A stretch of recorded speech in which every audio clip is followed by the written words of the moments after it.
So a couple months ago, I made a video called Biblically Proving Why Homosexuality is Not a Sin. I was a Christian wrestling with many regressive evangelical beliefs, specifically those about the LGBTQ plus community. The thing is, I was still trying to hold on to my faith at that time.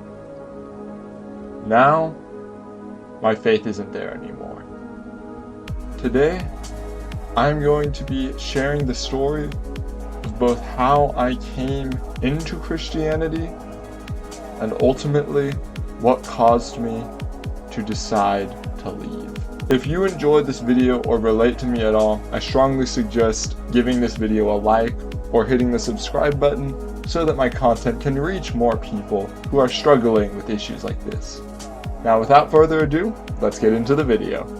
Like I said before though, before I tell you guys about how I left Christianity, I first have to tell you the story of how my faith came to be. It was the first week of college. I was pretty lonely, like I didn't have any friends really because I had moved out of state for college. I go to UNM and I live in Texas in the summertime, so I didn't really have all that many friends over there. And I remember it was a Monday and I was in an uncharacteristically bad mood, but not so bad that I didn't notice the giant tent, this giant orange tent, right, that said InterVarsity on it, and this giant sidewalk chalk heart that had a bunch of things in it. And I talked to the people at the tent, and they explained what InterVarsity was. If you don't know, it's a Christian group that does like worship songs and occasionally goes out for fun and stuff. I don't plan on going back to it, but it was fun while it lasted. Anyways, I figured out that what they were doing with the heart was essentially writing something that you were thankful for. And while I wasn't Christian at the time, I was very, very willing to humor them because I thought it was a cool idea. The other thing that was going on though is that they were planning to play a game called Broomball. I'll have some clips of it up here so you guys can see what it is. Basically, the way I would define Broomball is ice hockey, but very silly. And I've played this game before a lot. I've actually ran a game of Broomball before, and I really liked it. And this was a chance for me to do it again when I thought I would never be able to do it again. So I go to Broomball. This is like the Friday of this same week, right? And I meet some very nice people. At least nice on the surface. They pretty much accepted me as one of their own, even though I didn't believe in God. These people were nice to me, and so I went to their waffle party that they were hosting the day after that. And we bonded. I told them some more personal things because they were like really the only friends I had. So I was like, I may as well trust them, and I may as well show them that I trust them, right? And now we come to a Sunday, and I'm eating breakfast in the college cafeteria, right? And the thing is, I saw some of the people from InterVarsity, and I went and sat with them. I talked to them about my plans for the day, which involved going out into town on the bus and buying a basketball, because I play basketball a lot. And I really like to play basketball, but the thing is, I didn't have one because I moved out of state, and I didn't have very much material thing. And they offered a proposal, right? That they would take me to this sports store, to a sports store called Big Five, if I went to church with them. I agreed to this deal. And at church, I felt something. I felt a sense of community. I felt everyone there having shared energy all directed towards the same thing. The giant cross on the wall. By the way, this church was like 30 feet tall and had a cross that was like double my height. This place is big. And it had like an entire rock band. It was like bordering on being a mega church, but I wouldn't call it a mega church. Because I actually went to an actual mega church later.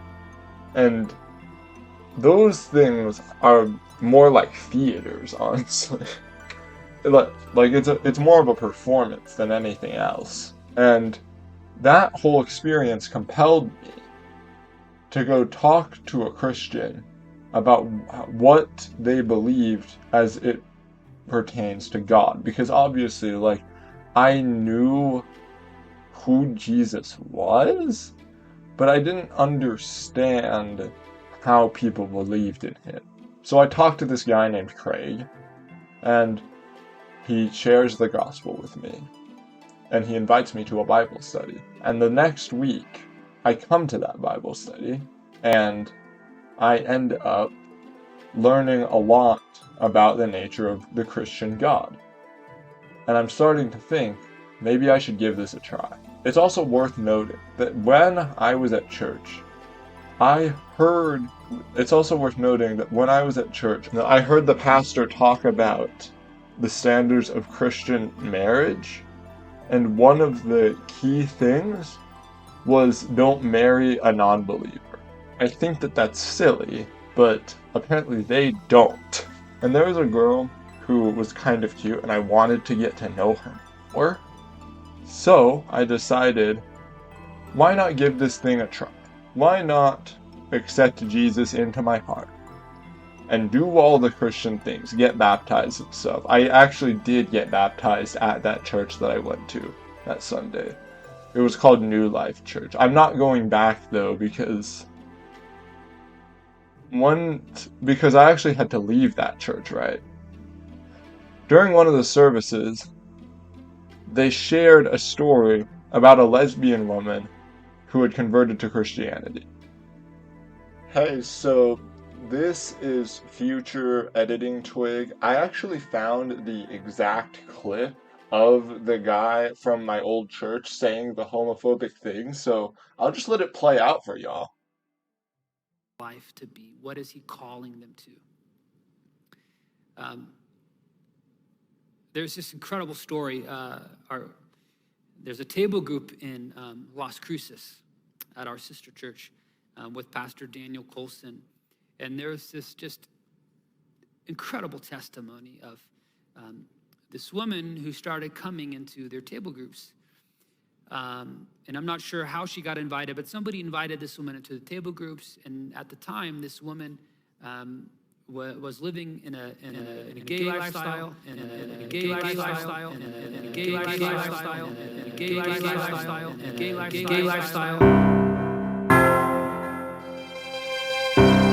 And the way that they described her was as like this super lost soul, an extreme example of someone living like the furthest lifestyle from Jesus. They use the term gay lifestyle, and I know where that term comes from, believe me. I don't like it. I didn't like it at the time. And I explained to everyone on the car ride home that was not okay.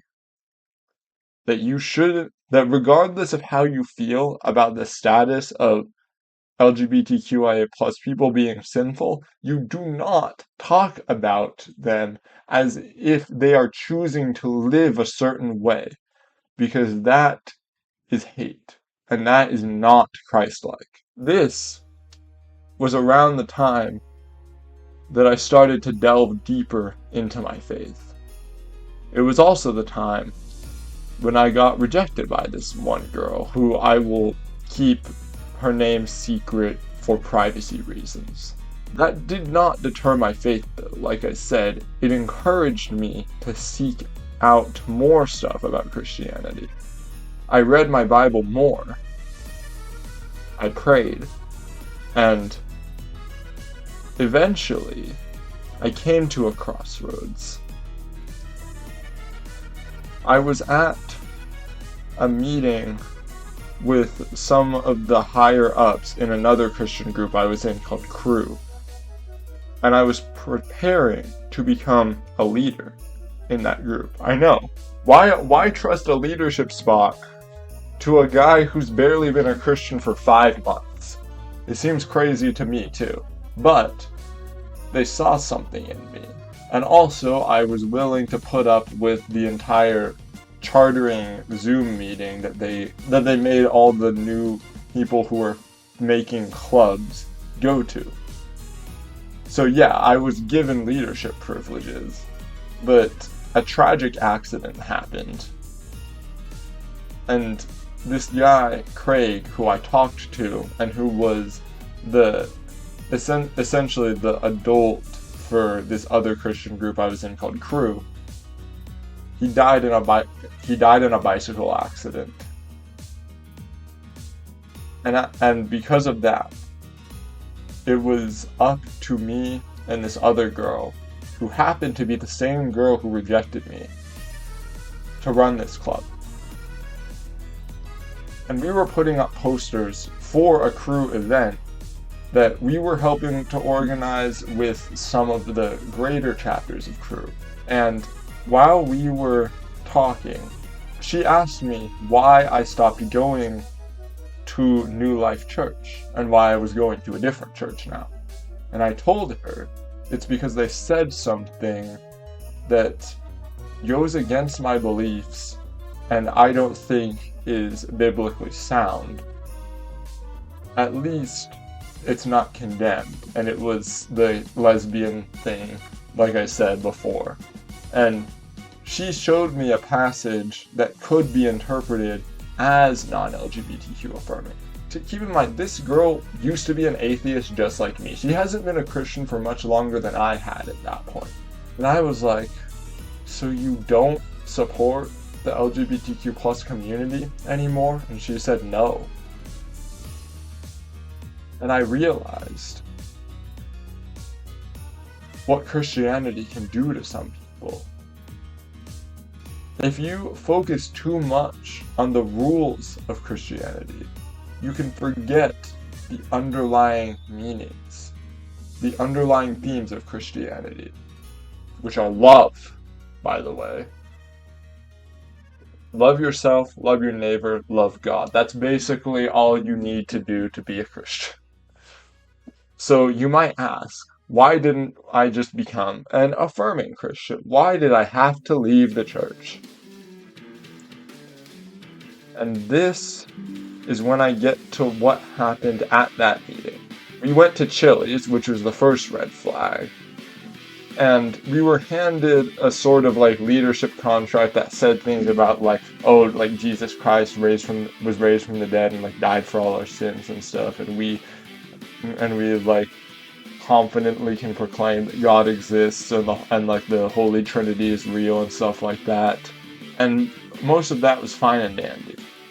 One of the things on there I couldn't agree to. It was something called the biblical sexuality statement. I don't remember the exact wording of it, but it was something like, we affirm that sexuality is a gift from God and it is to be enjoyed only in the context of marriage between one man and one woman. The problem is I was trapped. I didn't know what to do. I felt like a deer in the headlights over there. Like, what was I supposed to do? These people were my ride back to campus. They might have left me in the restaurant and made me like walk home or take an Uber or something. It would have been disastrous. And I spoke up. I told them that I don't agree with it. And so I told them that I was going to think about it. But what I was really thinking is I have to get off this planet. Can I do the Loki voice? I have to get off this planet. I love Thor Ragnarok, by the way. It's probably my favorite movie. If you guys want to see a channel where I discuss movies, I would very happily make one. I would love to talk Marvel with y'all. I was able to get out of that situation unscathed, but it made me realize that I can't pretend to be something that I'm not. And I looked for answers. This is when I really started deconstructing my faith. This is when I asked myself the big questions. And essentially, I did find that there were interpretations of the Bible you could use that do say that homosexuality is not a sin. Mostly, I would, I made an entire video on this, but I would summarize it as any and all references to homosexuality in the Bible don't understand homosexual marriage today at all. Like, it would be completely foreign to them. They'd be like, what? So you guys just choose to live together and you don't just do one night stands and leave? Like, a lot of homosexual activity in the ancient world was literally just exploitative or promiscuous. And by the way, I do still think that exploitative sex is wrong, but it's on the principle of harm. It's not on the principle of... Let me get it. I still have it, actually.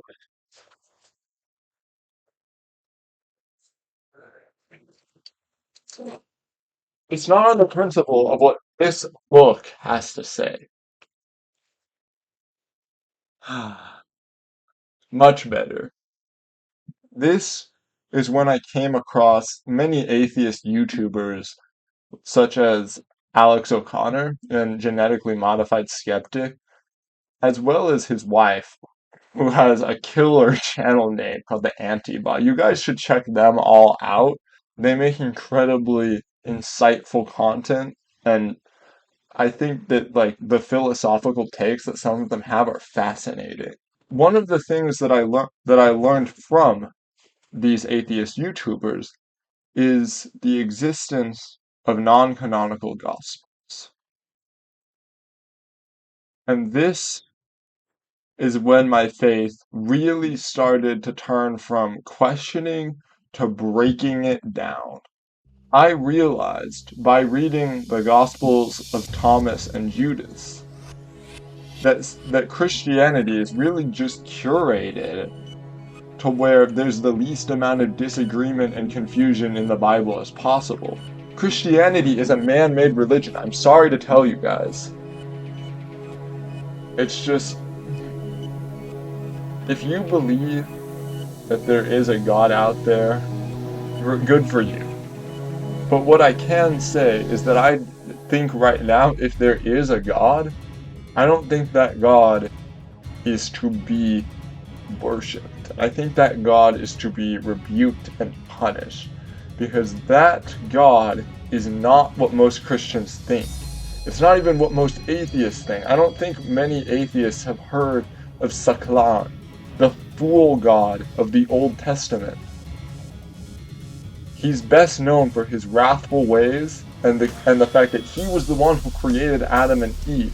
So if you were wondering why there's so much violence and wrath in the Old Testament and so many contradictions, it's because their God could have been a fool. We don't know whether this is true or not. I'm not actually saying that this guy exists. But in the Gospel of Judas, there's a thing before Judas kisses Jesus and betrays him, Jesus asks his disciples, do any of you know who I am? And what he said is that he knows that Jesus is not actually the son of this God Saklan. He comes from an immortal realm called Barbelo, and probably the one who sent him is the actual God. The problem I had with this is that it all made perfect sense in that one moment why everyone was acting the way that, why all the Christians were acting the way they were, with selfishness, conceit, and having an us versus them mentality. It's because their God is a lie. I'm sorry. They've been following Saklan. They haven't been following whoever was sent by Jesus. They haven't been following Jesus. They've been following the God of fools, Saklan. It makes perfect sense to me. Or that is what I would say if I was using Christian logic. Got you guys. I got you guys so hard. Do I really believe any of this? Not really. What I do think we can learn from the non-canonical Gospels, though, is that Christianity is not set in stone. It has been sort of refined over the years to best appeal to the average person, which means no talking about how the God of the Old Testament was a pompous fool who killed people. I just couldn't do it anymore at that point. When I realized that what I had been taught was a lie, I had to leave the faith. I had to put down my cross and denounce that I believe in Jesus Christ. I'm not against religious freedom. I'm not saying that you guys don't have your own specific experiences.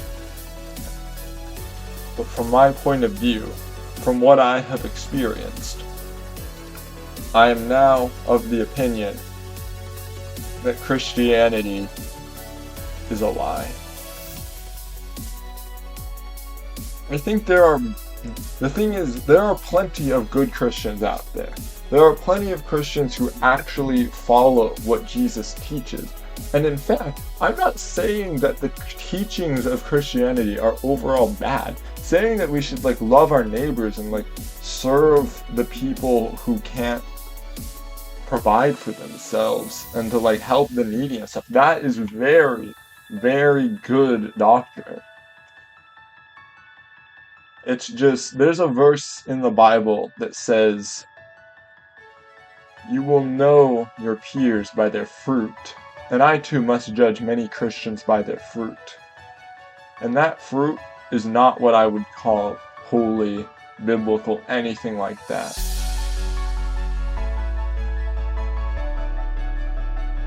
So I had to leave. I just had to. Thank you guys all for watching this. This has been a very tough video to make, and I'm glad that I can be honest with you guys. This video is probably not going to get too many views. It's super long, but it has to be long, because I'm trying to give you guys the unfiltered truth of my experience, and I hope you guys enjoyed hearing my truth, because I'm still searching for it. The search for truth never truly ends, but what I do know is that the destination isn't important. It's the journey.